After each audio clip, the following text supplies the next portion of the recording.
To throw in the end zone, open receiver, touchdown.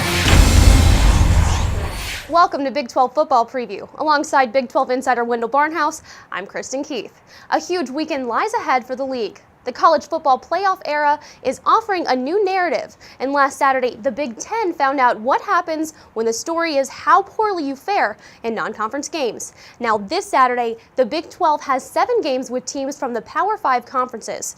Is this a make-or-break day for the Big 12? Well, Kristen, in a word, yes. 2 weeks ago, the Big 12 faced the nation's top 2 teams for the first time on the same day. And this Saturday, it's the first time the Big 12 has ever had 7 games against the Power 5 conferences. 3 of those games will be against the Big 10. As you mentioned, the Big 10 got bashed because of a poor showing last week, and 2 of the games are against the big bad SEC. Saturday night, 4th-ranked Oklahoma hosts Tennessee on primetime.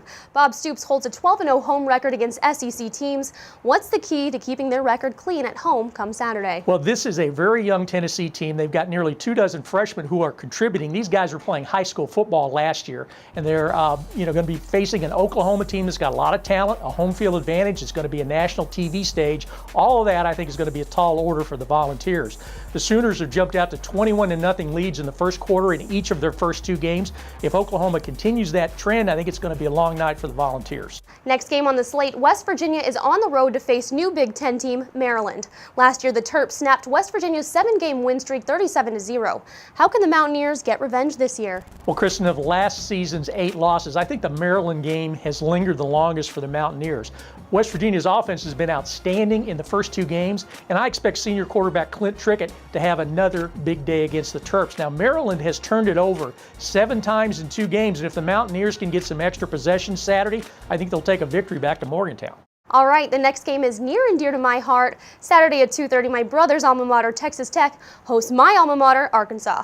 Both Brett Bielema and Cliff Kingsbury are in their 2nd season as head coaches, trying to build their programs. What can we expect from what I'm considering the battle of the Keith family? Welcome to this week's edition of Family Feud. And this game will be a bit of a feud as Brett Bielema hates the no-huddle fast break football that Texas Tech loves to play. Cliff Kingsbury wants his team to get 80 to 100 snaps. Now, Texas Tech is kind of an ugly 2-0. The Red Raiders have committed 25 penalties in 2 games. They've lost the turnover battle in the last 10 games going back to last season, and they're 5-5 in those games. And they're allowing 225 yards rushing per game so far this season.